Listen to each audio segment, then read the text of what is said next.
So this is kind of a mouthful, but I figured if I got the opportunity, I'd make the most of it. I know this is probably going to make me sound like a crazy person, and I promise I'm not, but... we can't say the same about ourselves. I've read and listened to Ask and It Is Given and lots of other books and CDs on the law of attraction, and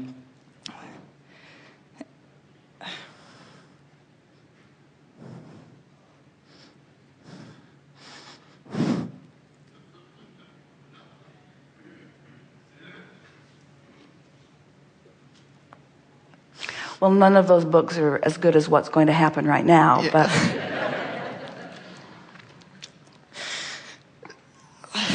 on the law of attraction and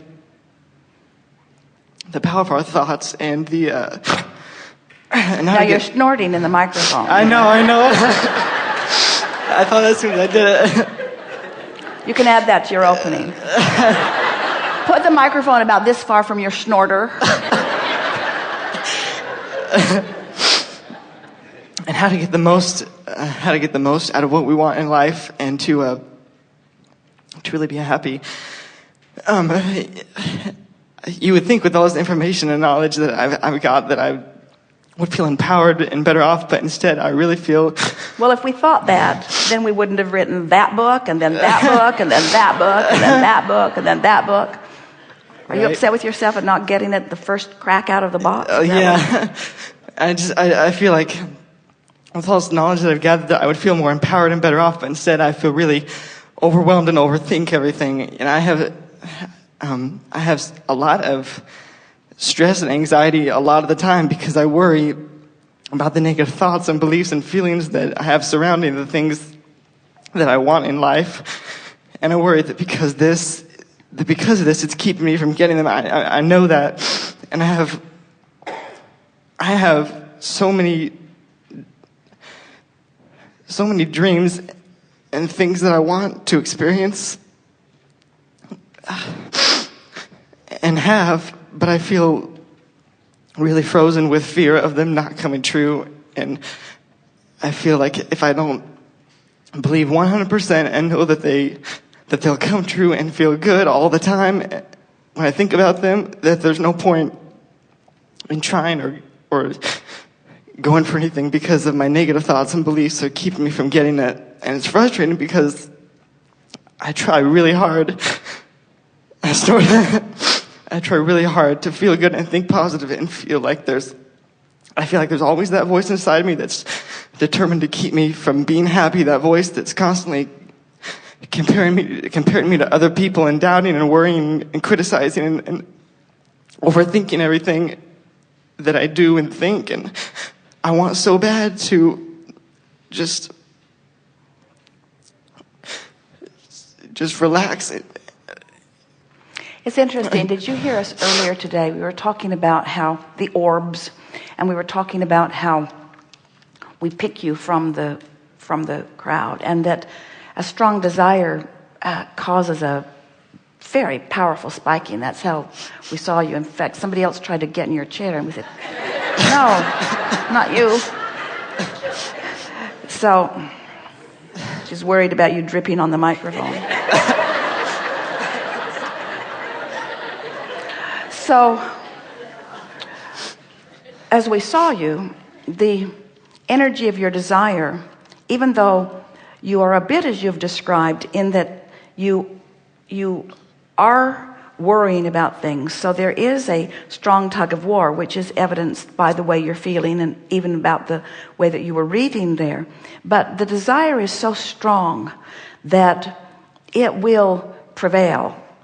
It's wonderful to see such powerful desire so early in life. And that's the most significant thing that we want to say to you.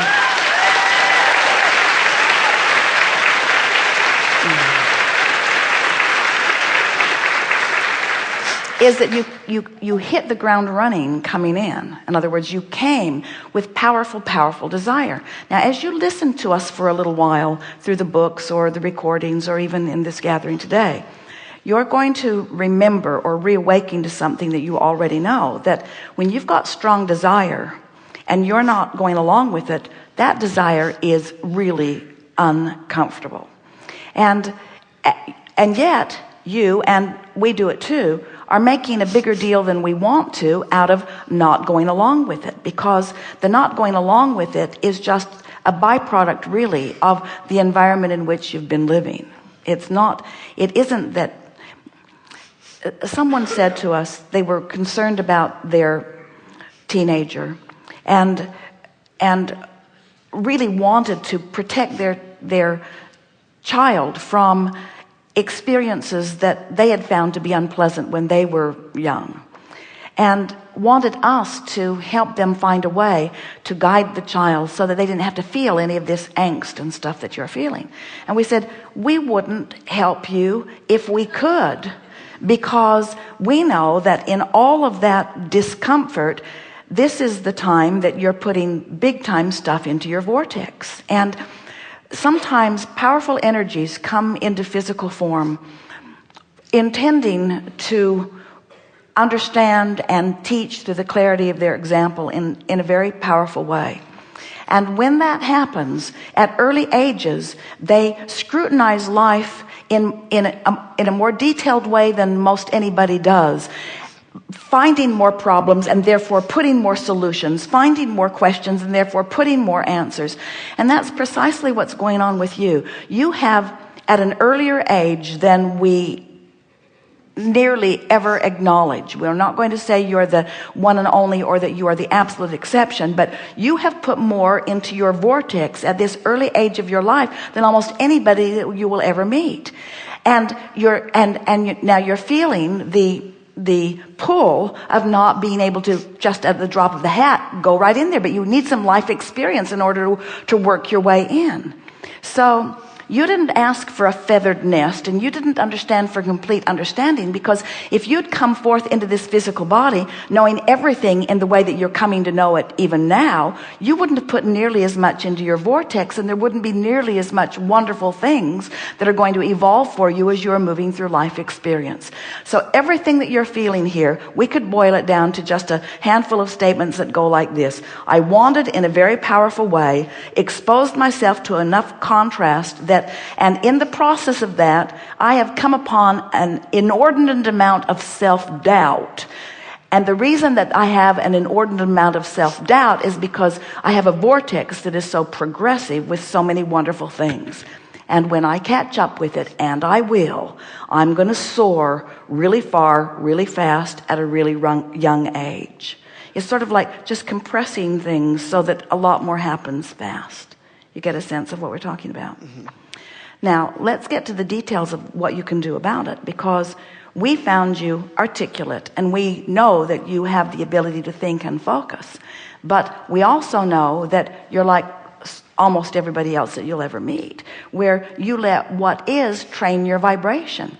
And what's happening? Do you know this planet on which you are living? It is so screwy these days. There are so many people focused upon so many things that just are not as you know it to be. So we're going to tell you why you're feeling such intensity, and you're going to like this. So just relax and hear this. It's not about you since you got here. It's about you before you got here. So it'll help you understand some things. So everyone's running around exploring life, knowing what they don't want, knowing what they do want. And they're creating these vortices that we've been talking about. So you have a vortex, and you have one, and you have one, you all have one. But there's also this collective consciousness. There's this vortex that is the vortex that is culminating as a result of all that's been lived. Now, that vortex is what humans will experience as future experience, but it's the now reality of what is source, or of what man wants to call God or non-physical. It's this culmination of desire. It's the eternal energy that supports everything that's coming. And it's from this pool of energy that new energies are being born. So it's all that knowledge that has culminated, and all that goodness, the best of everything that has culminated, that is the energy from which you came. So you came as a powerful teacher with all of that energy into an environment that is bickering about just about everything.